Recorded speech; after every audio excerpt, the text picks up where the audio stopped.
Hola, mi nombre es Jonathan Barragán. Quisiera contarte el testimonio de lo que ha hecho Dios en mi vida, en mi casa, en mi familia. Pasamos alguna situación difícil que fue la separación, ¿no? En el caso mío, entendí en el Señor de que me dejé llevar mucho por lo que fue el trabajo. En ese tiempo estaba por lo menos en la universidad. Y pues con un deporte que hacía anteriormente que no era malo, simplemente dejé que unas cosas secundarias matara lo que verdaderamente era prioritario, ¿no? Entonces dejé que de pronto el rol que Dios me había encomendado como sacerdote y cabeza de mi casa, en algún momento lo descuidé. Entonces descuidé primero que todo la presencia del Señor y empezamos pues a pasar una situación que en ese momento no la entendía, ¿no?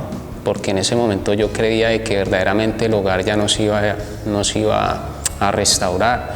Vi a mi esposa con una actitud de pronto de desprecio, una actitud de pronto de expresar hacia mí de que ya no me amaba. De pronto mi esposa, gente hasta de pronto de la misma iglesia me decían que yo no pasaba nada, que dejara de pronto de ayunar, dejara de orar, pero entre más me decían eso, yo más me metía con el Señor. Yo venía con mis hijos porque yo pasé un tiempo en el que me tocó pasar un tiempo de tener el papel de papá y mamá, ¿no? Porque mi esposa, cuando nosotros nos separamos, yo asumí ese papel, pero que entendí de que yo cuando estaba con mi esposa yo no era verdaderamente un papá. No porque no fuera responsable, sino porque no les daba un tiempo de calidad. Entonces el Señor en su infinita misericordia en ese proceso me enseñó a ser padre, me enseñó a ser esposo, me enseñó a ser líder, me enseñó a ser hijo de Dios. Bueno, para rescatar mi hogar, lo que el Señor me llevó fue a reconquistar a mi esposa, ¿sí?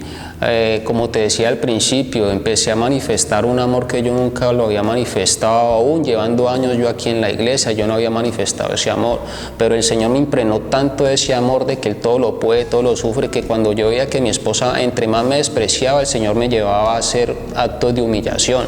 Yo me permití de pronto cantarle aunque sea una canción, ¿sí?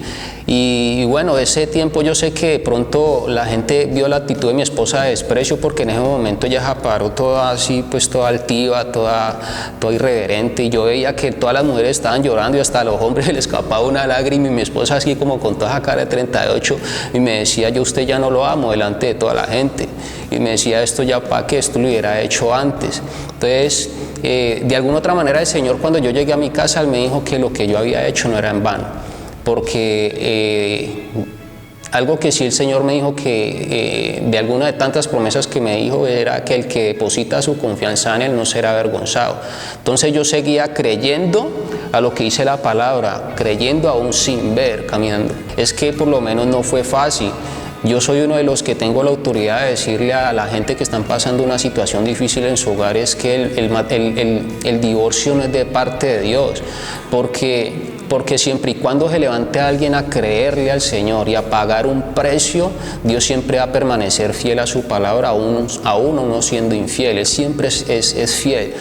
En el Decláralo del 2013, en medio de la separación, sí me acuerdo que alguna vez el Señor me llevó a caminar por fe. Prácticamente todo el proceso fue por fe, ¿no?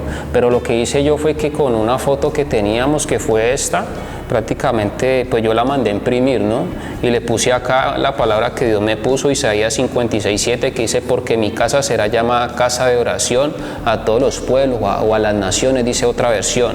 Y abajo le puse Josué 24:15, que dice: pero yo y mi casa serviremos a Jehová. Cuando mi hermano entraba a la habitación y veía de pronto toda la situación que estaba pasando con mi esposa, todas las riñas, todas las diferencias, y veía ese cartel pues del Decláralo y esa foto ahí, pues para ellos era locura, ¿no? Pero ahorita veo la gloria de Dios manifestada a través del Decláralo, y sucederá, porque la casa de nosotros, el hogar de nosotros, es casa de oración. Nos ha hecho una casa que está cimentada en la oración, y es una casa, lo que dice acá en la palabra, que dice: mi casa y yo serviremos al Señor. Y entonces veo manifestada la gloria de Dios, porque no solamente nos restauró, sino que nos dio el privilegio de que podamos servirle al Señor, y de que a través de lo que pagamos nosotros podamos restaurar a otras parejas. Bueno, ahora les quiero presentar al cumplimiento de la promesa de mi vida, de mi casa. Les presento a mi querida, amada, preciosa esposa y pastora. Aquí está. Para estas parejas que están pasando por situaciones así como la que nosotros en algún momento estuvimos pasando, le queremos darles algunas pautas, ¿sí? Las pautas serían de seguir orando, o sea, no dejen de orar porque la oración es fundamental en medio de todo esto. Colocar a Cristo como el centro de su relación, como el centro de su hogar. Algo que también nos confrontó mucho en un momento fue el perdonar, ¿sí? O sea, el perdonar muchas veces es complicado cuando uno ha sido tan herido, cuando la relación ha sido fracturada en muchas situaciones, pero ya viene el Señor, ¿sí? Y Él dice que nueva criatura somos en Él, y las cosas viejas pasaron y aquí todas son hechas nuevas. Algo que el Señor usó, que fue una pieza fundamental, fue la vida de mi esposo, ¿sí? Yo siempre le he transmitido a él, le he dicho que él es una columna en mi vida, en el hogar y en cada persona que a él se le permite predicarle el evangelio, porque es un hombre guerrero, sí, o sea, yo me siento privilegiada de ser su esposa. Y le doy la gloria a Dios por eso, y queremos también hacer la invitación porque el declaro sucederá es algo que nos lleva a declarar la promesa, y en esta foto podemos ver reflejado de que fue una promesa que el Señor le entregó a mi esposo, sí, se la entregó, y la palabra y lo que manejamos en el declaro sucederá es que es antes, durante y después, sí, entonces no deje de creer, crea que el Señor todo lo puede hacer.